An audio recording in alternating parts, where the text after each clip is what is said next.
Hey guys, welcome back to my channel. So today we'll be making duck curry Fiji style. In terms of my ingredients, I've got onion, ginger, garlic, chili according to taste. In terms of my whole spices, I've got jeera, methi, sarso, star anise, cardamom, couple of cloves and cinnamon. In terms of a masala, I've just got the standard masala, chili powder, turmeric, pla masala, salt, and then my herbs I'm using coriander and curry leaf. And we've got our duck that's nicely cut into curry sized pieces. So we have 2 duck that we're making today. Now let's head into the kitchen. So in a pot we've got some oil heating up, and we'll throw in our whole spices in there. And we'll give that a nice mix, and we'll just wait until it starts to cook off and release its fragrance. So give it a nice stir. Alright, so that's cooking off really nicely. So we'll add in our 2 medium sliced onions in there. I'm making 2 duck curry, so I'm using two onions. You could use 1 or 2, entirely up to you.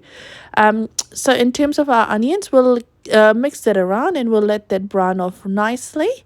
What we want to see with our onions is for it to get translucent and the ends to brown off. Now once that's done, we'll add in our curry leaf. So you can add this in with your onion if you want to. I just like to add it once my onion has browned off. Now what we'll do is we'll add in our ginger, garlic and chili paste, and we'll give that a nice stir. Make sure you reserve some for a bit later, and we'll add that just before we're about to finish cooking off our duck.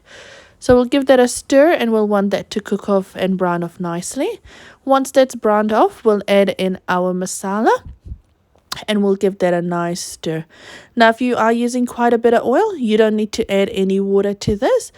I realized I wasn't using that much oil, so what I will do, and you'll soon see, I'll add just a bit of water in there just so that I don't burn off my masala. So giving it a stir, and we'll add in our hot boiled water, just a bit, just to cook it off the masala. Now once your masala has cooked off, it'll take about 2 to 3 minutes. You'll know once the oil has started separating. That's when you want to add in your duck. Alright, so I've added in my duck there, and we'll give that a nice stir, and we'll make sure that we pick everything up from the bottom.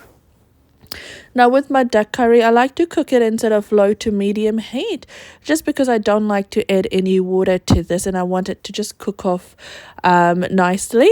You can add more water. You can add water to this if you want to. And there we go, I was mixing it. I've added my salt in now. So you can add more water to this, and with this duck, it was taking a wee while for it to cook, so I did actually end up using a bit of water in my cooking. So we'll cover that up, and we'll occasionally just keep coming in and checking up on the duck. You want to just give it a stir so nothing gets caught in the bottom. So the water that you see in there at the moment, that's actually from the duck, so that's releasing its own water, and you want to keep cooking it off until that water has burnt off before you add in any additional water.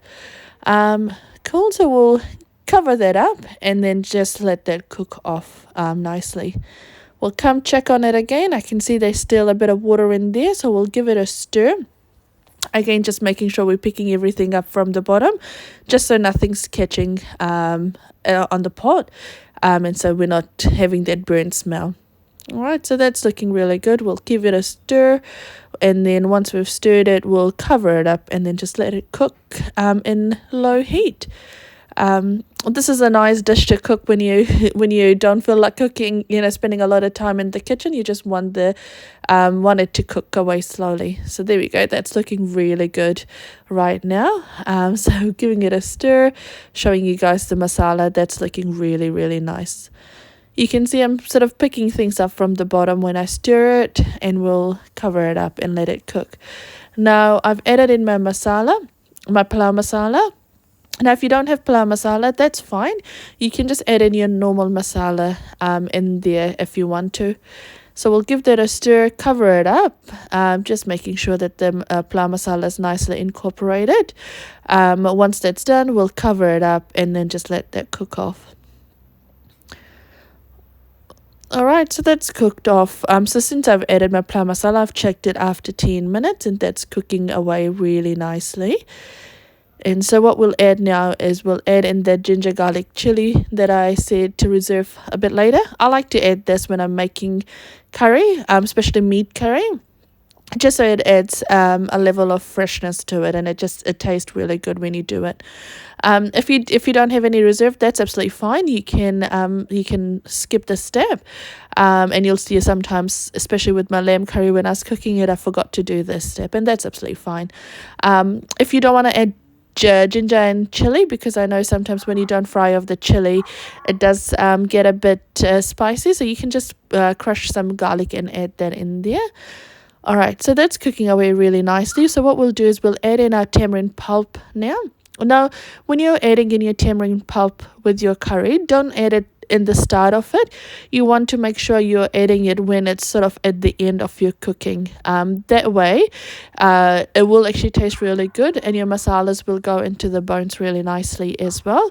If you add it a bit earlier on, it won't actually taste as nice. Your masala will won't cook away really nicely. So we'll give that a stir and we'll let that cook off for about another 10 minutes. Now, don't be scared in terms of adding in your tamarind pulp or lemon juice. Now, if you do add your lemon juice and you're staying in a hot country, the food, it takes a while, for it to stop getting bad. It's good to add some lemon in there. Cool, so we've added that in there, and we've added our garnishing, which is our coriander, curry leaf, and kasturi methi, and we'll give that a stir before we serve it. So like I was saying, don't be scared to use tamarind in your cooking. You don't actually get the sour taste, it just adds a level of flavor in there. So there we go, we'll give it a stir before we serve it, and I like to kind of just cover it up and let it cook for about 2 minutes before I remove it off the heat. So there we go, I'm showing you guys how lovely that looks, and the duck is nicely cooked, and we'll just serve that alongside some rice. You can add some dal as well. I didn't actually cook any dal that day, and I've just served it with some cucumber and red onions. If you like my channel, feel free to share, subscribe, and hit the bell icon as well. Take care, guys. Bye.